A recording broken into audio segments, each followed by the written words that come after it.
Oh, it's not a cut. That's a slice. Now this is a quack hook.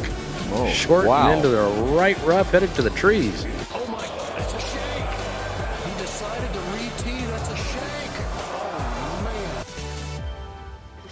Hello, everyone. Welcome back to another episode of the Two-Way Miss podcast. Thank you, as always, for joining us whenever, wherever, however you might be joining us. I am one of your hosts, Mr. Regz, and I am joined, as always, by the good buddy Banksy. How you doing, buddy? Doing well. Doing well. Long time no see. I know, right? I'd like, just for the record, that's twice now that we've golfed together in a summer, which is like a record, I think. That's pretty good. And we have to talk about what happened on what number was that? What hole was that going back up the hill? Where I hit like my only good drive of the past 2.5 years. 14. 14. Yeah. You still beat me by like a foot. But That's the Regz I've been waiting for. I haven't seen that Regz was in 2.5 years. 2.5 years it's been since I've hit a shot like that. It was glorious. It was. It did look really good. It looked really good. Little 2-yard draw, like just dead center. Yeah, that'll keep you coming back. I was just like, I don't know where that came from or why it happened, but there it was. At least we know it's in there. It's still in there somewhere. It's still in there somewhere. I never really doubted it wasn't in there. It's just I don't think my body had the ability to pull it off. Yeah. I'm thinking losing like the 30 pounds has helped. I Hurt. don't think I was in prime position to play golf well at that weight. That wasn't a good playing weight, I don't think. But hey, You look great. we're bringing it around. Yes, We're sir. bringing it around. Yes, sir. And eventually I'll shoot a better score at Overlook, but that place hates me for whatever reason. But we'll figure it out. All right, man. We got some stuff to talk about. Yeah. Let's first jump into Mr. Rickie Fowler, who wins the Rocket Mortgage, which I mean is kind of like, he's like a big they're a big sponsor of his, like just kind of, works itself out that he happens to win that, but beats Hadwin and Morikawa in a playoff, makes the putt in the playoff to win it. Yeah. Been like playing well, obviously since just losing his game altogether. Yeah. Big time. Yeah. I don't know if I'm honest, like if I ever really expected him to win again. Rickie was never like a prestigious winner of golf tournaments. He was always just around. Right. Well, he was always, the anonymous Golf Digest yearly wrap-ups. He was always voted in the top 1, 2, or 3 of the most overrated players. Yeah, because he got the years. most. Yeah, he got the most endorsements. He was in the most commercials. All that fun stuff that comes with that. But I don't know if anybody really saw him winning anything. He looked good. He's been playing well all season. He's climbed up a ton of world ranking points. It's a Ryder Cup year. He'll be obviously in the last major coming up here next week. Who knows? Then we got the FedEx Cup playoffs. Rickie's got a lot to play for now that he's kind of back in a groove. Yeah, I mean, there were several years there where he was local qualifying, right, to U.S. Opens and things like that, because he just was so low in the rankings. Yeah. Completely lost his swing, lost everything. Yeah, well, he went over a big swing overhaul, and some guys, it's just really hard to pull it off. You look at a guy like Tiger who significantly changed his swing 4 or 5 times over his career and was always able to kind of come back stronger, faster, where you see these other guys make swing changes and it really affects their game for long periods of time. Yeah. But I mean, look, I think golf gets more interest when Rickie is in tournaments. Sure. He was sort of one of the very big names in golf for a decent amount during this sort of past decade or so of golf. So, I mean, good for him for winning. Good. We'll see him, like you said, in the Open next week. Yeah, I wonder if he had any incentive. Wonder if he had any incentive money since Rocket Mortgage is one of his main sponsors. Do you think he got a little kickback, extra? I don't a little know. extra for winning, a little bonus? Maybe they said we'll take some of your money out of the pool that you win. Maybe we'll take some of it back. Yeah, and I'm still trying to figure out where there's a country club in Detroit. It's like in the city. It's like right in there. I've been through there. Haven't found it yet. Many times. I've seen a lot of stuff. Have not seen the golf course. You're gonna have to look it up and see if you can wander by. How about it? It's it was certainly interesting. I mean, look, he's been playing well. He's been getting top 20s all over the place. Yeah. Finishing pretty well. It's just one of those things. Had the run at the US Open. He's had a history of playoff wins. His last significant win was in that big playoff with the Players. That's right. Championship feels like forever ago. Yeah, forever ago. So yeah, like you said, I mean, with a game that's struggling at the moment with seeing recognizable names, it is nice to have one of those guys in Rickie back in contention and the name that we recognize, and yeah, it's nice to see him playing well. It's one more hopefully stable PGA Tour member that we can watch now that he's back playing well. Yeah, I mean, we'll see how long he keeps it going, but hopefully it's, I don't know, man. We talk about it all the time. Like, JT is non-existent, wins a major last year, and now is like nowhere to be found. He's awful. Rory, obviously, we've talked about plenty. Spieth still isn't quite back to being a major champion. Like, I don't know. It's like we always talk about. There's nobody that's... Yeah, and then after that... I mean, it's really Scotty, right? Scotty and Rahm have sort of the most sustained... Rahm. Morikawa's been back in the picture a little bit. Yeah, a little bit. As of late. Dude, Justin Thomas, man, I'm telling you, when that just needs to be a caddy change. It's not working. And I want to see a change. I don't know what's up with him. I don't understand. I don't understand how a guy like that just loses it. It doesn't make any sense. Yeah, not to the extent that he's lost it. Right? Yeah, it's just like it's all gone. It's not just one thing. It's like it's all gone.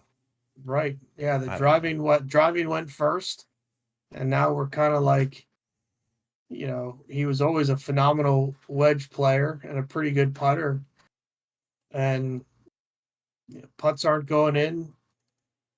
Drivers all over the place. It's a lethal combination. Yeah, but this is just what makes trying to pick anything just like impossible. There's no rhyme or reason for why people win when they do. Doesn't make any damn sense anymore. That's all right. Maybe there's some 10-year-old kid out there who's just like winning every tournament he looks at and is like, I will kill you. Yeah, that's Charlie Woods. Yeah, well, that's true. That's a good point. Yeah, maybe that's who we got to wait for. Charlie will be our savior. Somebody hire that kid a driver now. Like, just get him a car service for the rest of his life. Yeah, if Dad's driving, he better be in the back Don't even seat. get your driver's license, Charlie. Just have a car service for the rest of your life. Yeah.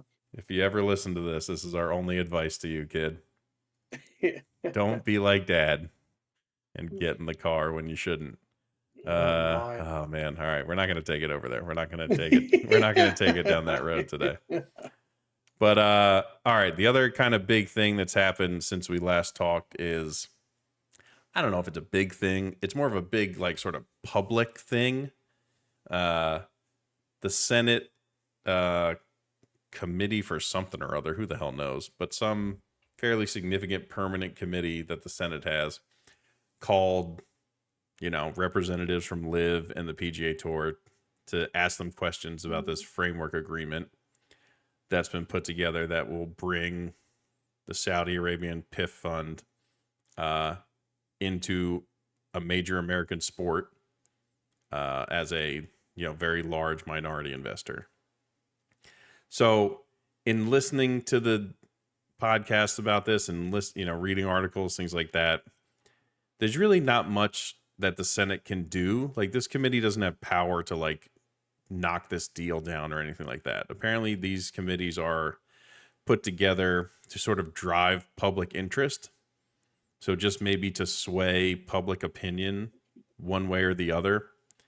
And then it's also the fact that the Senate can subpoena documents and things like that, that maybe more documents come to light that the Senate can then send to, let's just say, the Department of Justice, or, whatever antitrust mechanism is out there looking at this deal, that they have the ability to sort of maybe unearth some more documents and information that those other departments that actually have the power to kind of say, yeah, no, this can't happen. We didn't really learn anything new from the statements or the questions. The Senate continues just to be a laughing stock of people who don't have higher IQs than anyone else in the world, which is always fun to sort of confirm that and know that our country's being led by a bunch of morons. But that's another podcast and for a different time.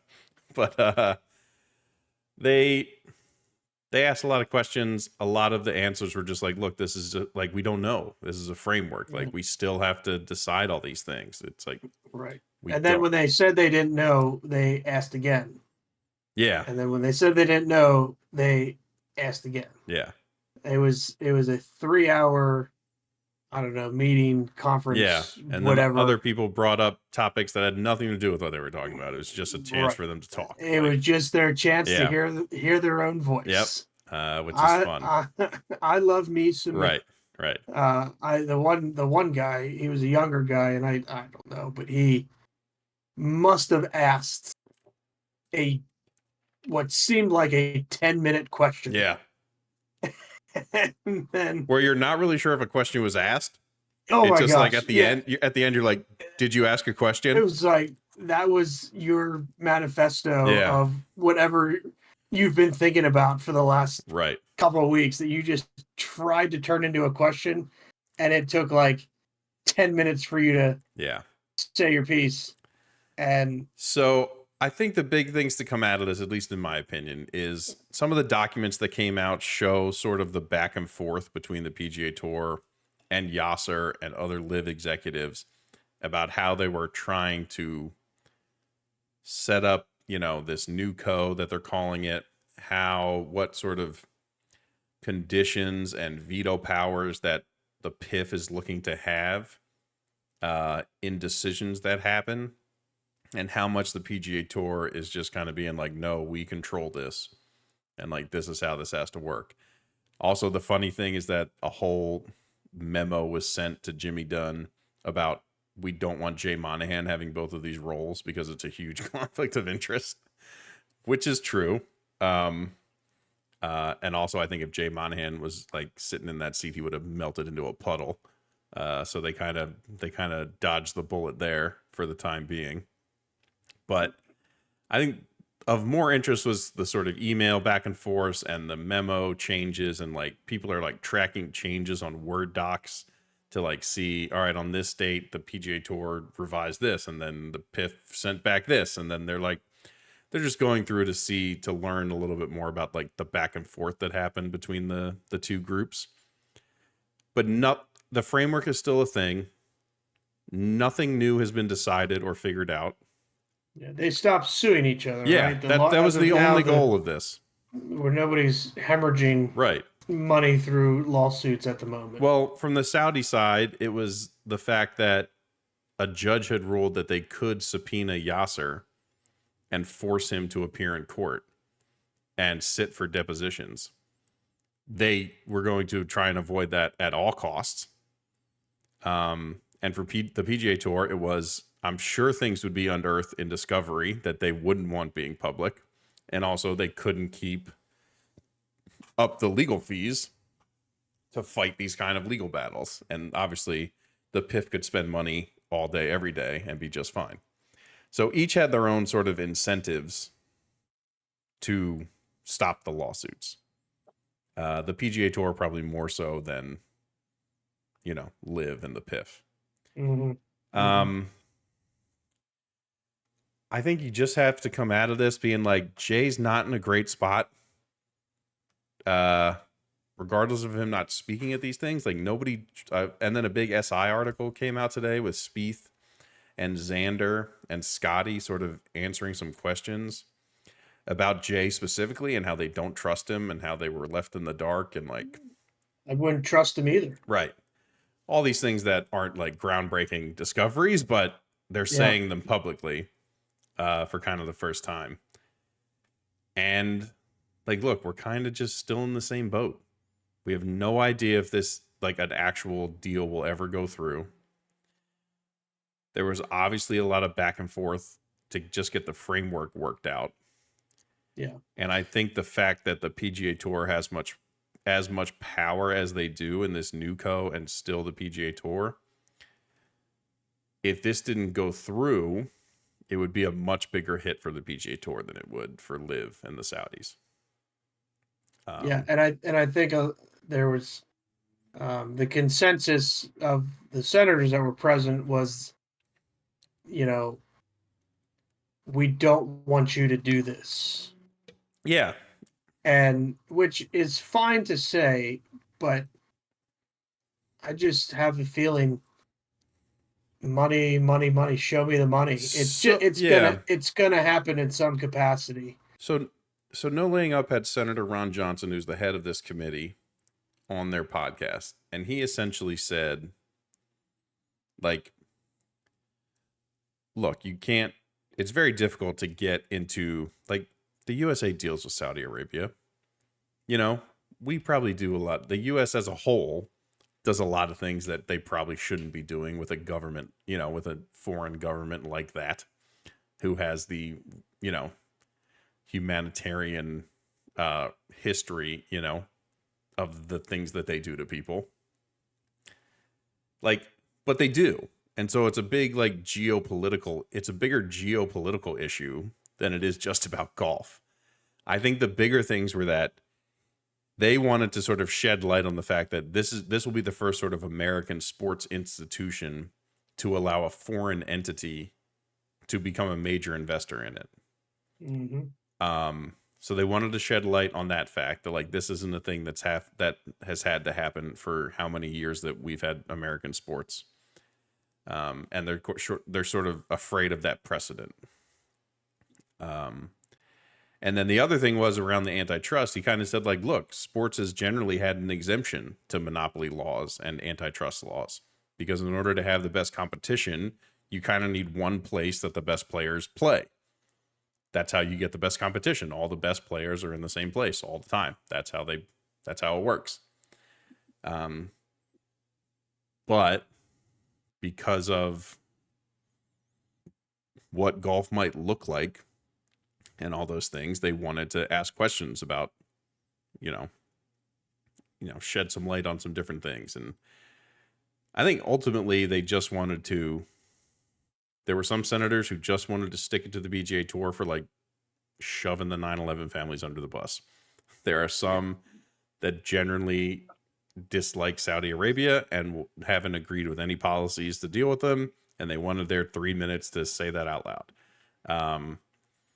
There are others that really their concern was about, like, hey, this is a foreign government entity investing in American sports. Like, why do we have to do that? Isn't there money you could go find other places? All these things. And we're not any closer to anything getting done. It continues to kind of look like this isn't going to happen. And and the implications of that are kind of crazy. And then I guess the third thing is that, yeah, Greg Norman's going to be out really quick, because there was a whole like memo from the PGA Tour about, once this happens, we basically want Greg gone like the next day. And he will be the Pete Rose of professional golf. He will be banned and it's just kicked out and never let back in, because I don't think a lot of the PGA Tour folks liked Greg to begin with. This was kind of the cherry on top. Oh yeah, LIV absolutely picked him because it would piss off people. Greg will not have anything to do with golf. Yeah. Ever. Yeah. Just a fun side note there. Yeah. So look, you can go out. A bunch of political writers wrote about this because it was a Senate hearing committee. There are people who are dedicated to like going to these things and reporting about them. There's a bunch of podcasts about it you can listen to. If you want to like really deep dive into it, go like check Twitter. You know, a lot of people put the documents out there and like highlighted different parts of things that they thought were interesting. If you just want a generalization, we're no closer to getting a deal done, and players are still mad. Like that's still where we're at. And I hope that doesn't end up hurting the PGA Tour to where there's no deal, and then at the last minute they throw something together, and it's not. And they like concede on a bunch of things. Yeah, right. It's not as favorable. You know, no deal. Oh my God, that's so much money. Okay, let's sign this real quick. Yeah. That I hope doesn't happen, because that I think will hinder the PGA Tour and give more. Yeah, I think you're absolutely right. Give up more than what should be given up. So, and especially, I mean, it seems far away, but for when they're trying to get this up and rolling, that time's gonna go fast. So yeah, start getting the crew together and figure out what we're gonna do. Mm-hmm. And whoever asked for a membership to Augusta, so well played. That was Yasser. He threw into these agreements. I want to be a member of the RNA and Augusta National. Oh my god! Apparently, it's also come out that he tried to rent out Augusta National for something. Like he wanted to rent out the golf course, and it just kind of. It's really funny that he's just trying to be like. Listen, maybe if someone just offers him a membership, all this will go away. He'll be like, I'm fine now. Like all this, LIV can be done tomorrow, and we're good. Just let me off. Just give him a green jacket. An honorary green jacket and a locker. Like, all right, this is a terrible thing to say, but I'm going to say it because we're on a podcast. Like, if they weren't letting women in for a while, you think those old stuffy white men are letting like a Muslim guy in? Like, come on now. Let's really think about this. Oh boy. I'm not saying I wouldn't let him in. I'm just talking about the membership of Augusta National just started letting women in like 8 years ago. Yeah. But I'll tell you what, he's swinging for the fences. He sure is. He's like, well, if we're going to try, we might as well. Yeah, we're going big. And that brings me back to my point of, you know, obviously they're going for it. So we better have all of our ducks in a row and all of our provisions. Oh, I thought of another terrible joke. Somebody said it before, but it's along the lines of, you think if anybody just really liked Hitler's artwork, none of that would have happened. All right. Good night, everybody. Like if his art teacher was just like, oh, it's so good. Well, we'll see you next week. Oh, God. I told you it was a terrible joke. All right. Oh, boy. Okay. If somebody would have given that kid a hug. Seriously. Just been like, that is the greatest picture I've ever seen.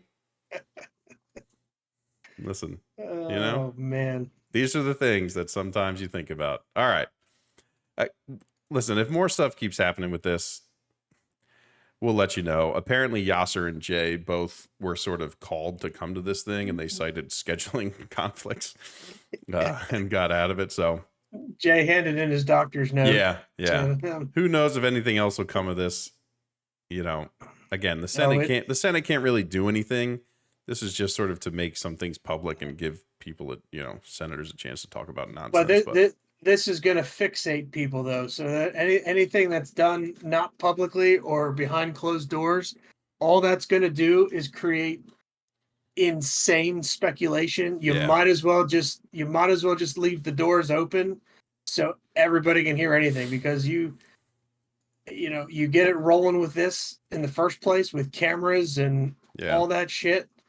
Anything behind, and especially with Jay dealing without anybody knowing. Apparently he's coming back. So, but the initial deal without telling anybody, you just need to let it open, because there will be way too many rumors and speculation if you don't. Mm-hmm. So just lay it out from the get-go. Yeah. What's happening. Yeah.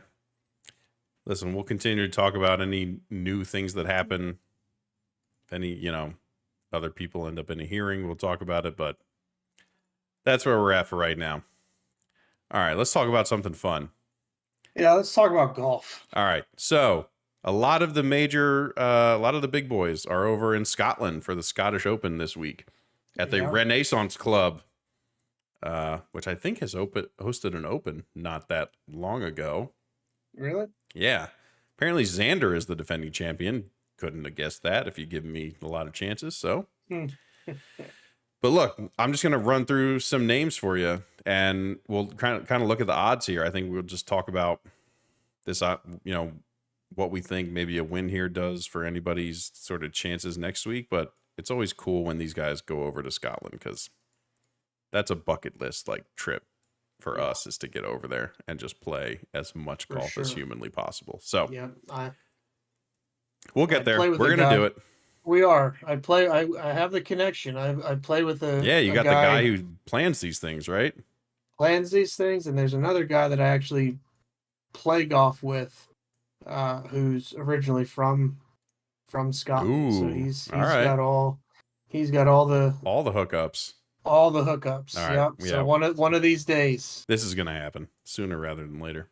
One of these days. All right. So let's just name some big guys that are over there. Scotty, Rory, Xander, Cantlay, Rickie, Victor, Tyrrell, Tommy, Jordan, Matty Fitz, Shane Lowry, Justin Rose, Homa, JT, Sung J M, Wyndham Clark, Adam Scott, Ludwig, Tom Kim. Let's see here. That's kind of it. Gary Woodland, Alex Noren, Sahith is there. And this is one of these tournaments that is the Irish Open? Scottish Open. Scottish Open, right.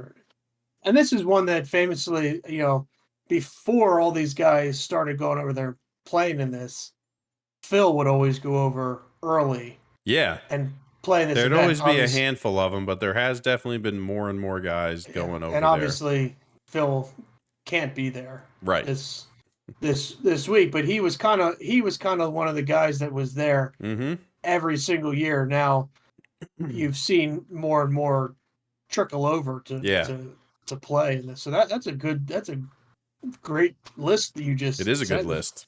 Pretty much everybody. Yeah, it's a lot of them. Really, the only big name missing is Rahm. If you had to think about the biggest one. I thought he's played in it. He has before, I feel like. Years. Yeah, I know. Maybe I'm sure he's over there. Maybe he's just not playing in this one. Yeah. So we thought it'd be fun to run down the odds list for this tournament, talk about some of the big guys heading into next week, but we'll have a full preview pod up next Wednesday for the Open, and we'll have a full recap, the next week of the Open Championship. So we just wanted to sort of touch on some of the big guys being over there and what a win here might mean. So I'm just going to run down the top 11 odds from top to bottom. So Scotty's number 1, Rory's after that, Xander and Cantlay are third, Rickie 4th, which is very interesting. Wow. Victor 5th, Tyrrell Hatton 6th, Fleetwood and Spieth 7th, Matty Fitz 8th, Lowry, Rose, Minwoo Lee 9th, Homa 10th, JT 11th, and then 12th is Sung J M and Wyndham Clark. So I can't remember the last time Scotty's played overseas. Probably the last Open Championship that happened. Yeah. So I don't know how this is just obviously based on him being just an absolute monster this season. Yeah, really But, good.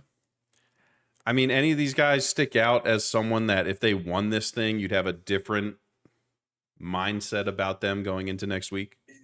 You know who my kind of a sleeper pick would be, and who's been playing some really good golf this season, and kind of a resurgence in a sense, is Justin Rose. Yeah.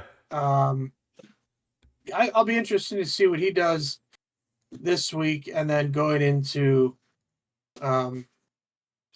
next week. He's just been hanging around. He has a win this year, but also just kind of been hanging around in all the tournaments and more consistently on the leaderboard. I do remember a couple years ago when Morikawa won his Open. The week before he played in this, it was like it like blew his mind, right? Yeah, borderline shanking his irons. Yeah, thought he was gonna miss. I thought he was gonna miss the cut. Right, but it also kind of taught him a lot about playing. I guess so. So, yeah, who knows? It's too hard. It's too hard to pick anybody. I just think, and then you do have all the LIV guys that you got guys that are playing some good golf that we have. I mean, Cam Smith in particular, like you got to think that guy's gonna do pretty well at these tournaments for a long time. Yeah. I feel like Rory's the guy. Rory, with what happened last year and the disappointment that he's had this year, I feel like he was coming off last year's near miss, and then all that build up coming into the Masters this year, and then playing like shit again. I just feel like he was riding up, up here, and we're like, oh my gosh, it's Rory, he's back. We're gonna, and then it's just been. I almost feel like it's better if he doesn't win this. But how long will it keep his attention and focus to win anymore? Where he's just like, oh, I'm not gonna win, and it's too hard to keep practicing. I think a top 10 in this tournament puts Rory in the right mindset for next week. I think if he wins this tournament, in this tournament, I'm not. Yeah, this tournament, I was talking about. Yeah, I get that. I just think he needs, but he needs to be in the right mindset. Like if he misses the cut at this tournament, there's not a chance he's winning the Open. Yeah, I just wonder where his mental state is. I think we're not going to really know. It's not going to feel like he's going to win it when he does. We've done enough of that. We've gone into a bunch of these majors where we're like, Rory's on fire. Like, how could he not win? Yeah. It's going to be some random major that he just decides, I am putting all my effort and willpower and force of mind into this tournament. And I'm going to be committed for every second of these 4 days and the week beforehand to just winning this golf tournament. And no one else is going to know that. Like, we're not going to know that. Like, we're not going to see that. And stay out of the press room. Yeah. You don't need to give 2-hour interviews. He's going to win it. And that's what he's going to say afterwards. He's going to say, I just decided that this week my entire life was dedicated to winning this major. Yeah, good. I don't need to see him giving interviews during the round. No, right. But that's what I mean. That's what it's going to be, and no one's going to know it until after he wins it. Like just focus on golf. Yeah, that's what I mean. That's what it's going to be. Just focus on golf. And then he might never win one again because he's like, look, I did it. I am not I can't do that every week. Yeah. But I did it this time to get one more, and I did it, and maybe it's to win Augusta finally and just like finish the Grand Slam. I know, dude. He finishes that Grand Slam. I could see him being a guy that like retires early, like pulls the Michelle Wee, and it's just like, you know what, I'm done. I'm done. I'm retiring. I kind of see it more that like maybe at this point in his life he just doesn't need the pressure. Like he just doesn't need all the outside forces. So if he goes and wins Augusta and like gets the Grand Slam done, I think at that point you're just going to see him coast. Because I think he's still like, he loves playing golf. Like I don't think that changes. It's just he doesn't want that pressure anymore. He wants that chapter to be over. I don't know if it'll ever happen, but it needs we'll see. He needs to win. Yeah. I think the only guys on this list that would make me, who if they won it or like finish top 5 would change any of my mindset going into this is Victor, Fleetwood, Homa. I think if those 3 guys, in my opinion, if they win this thing or finish like T2, I think that elevates what I think about them going into next week. I'm not sure if any of these other guys, it really does it for me. Yeah, I could see Scotty going back to back. That's something he would. Yeah, it is something he would do. Yeah, it's something he would do. That's a good point. Yeah, it's a good point. But look, it'll be really fun to watch. Like watching golf in Scotland is just the best. Yeah. So it's just great, and you know, you don't want to see weather all 4 days, but you'd like to see weather 1 or 2 of the days. I mean, when it's calm, there's no rain, there's no wind. I mean, these guys just eat up these golf courses. Yeah. So it would. I do want a couple days of just cold, rainy weather. I'll cut the guys some slack on the wind. I could do without wind because I hate playing in wind. So maybe some rain, maybe some cooler temperatures and some rain. There you go. It'll certainly be interesting. It's like early morning golf because they're over in Europe. It's like, it's the best. Great. It's just awesome. And look, that all lead us into the 151st Open at Royal Liverpool next week. So like we said, we'll have a full preview pod up about that. We're not going to go into anything here, but we'll go over our picks from the beginning of the year. We'll go over the odds for that. Obviously, this Scottish Open will play a pretty big factor in the odds for next week. Pick some dark horses. See who we think will win. Are you going to tell me who I picked, or do I have to wait until next week? No, I'm not telling you now. Yeah, I'll tell you next week. All right. I can't wait for this. We don't look at it before we... All right. And when did we do these? Back in February? Yeah, it's a long time ago. Hold on. I'm just going to look at it, but I'm not going to tell you what it was. Oh, come on. Nope. You get to see it? Yeah. I have the Google Doc. Ooh, they're good. All right, they're good. It's going to be fun. It's going to be good. Can't wait. Oh, man. All right. All right. Well, hey, good episode, buddy. We will see everyone next week as we preview the Open Championship. But in the meantime, we appreciate everyone. We hit our subscriber goal for the YouTube channel. We are at 51. So thank you to everyone who's been subscribing and watching on YouTube. We really appreciate it. Look, we're only halfway done the year. Like, we can make this number higher. We know you can. We believe in you. So do it. If you're watching on YouTube, click that red button underneath the video. It is free. You can catch all our podcasts from the entire network and any other little reaction videos that we do in between them. So we appreciate you. Get the podcast wherever you find your podcast.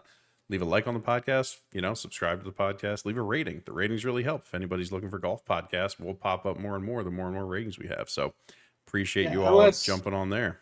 Unless they're shitty ratings, then you can keep that to yourself. Well, we can take criticism. It's fine. We're big boys.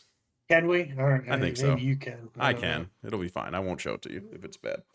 But you can follow the network on Instagram, B&B Podcast. You can follow the pod on Twitter at the Two Way Miss. You follow me on Twitter at Big Regz with a Z. You can follow that beautiful man on Instagram, at Fairbanksc23. Make sure you give him a follow. And look, we will catch you next week for our open preview show. In the meantime, have a good night, everyone, and we will catch you later. Sweetheart, everyone. Oh, it's not a cut. That's a slice. Now this is a quack hook. Oh, Short wow. and into the right rough, headed to the trees.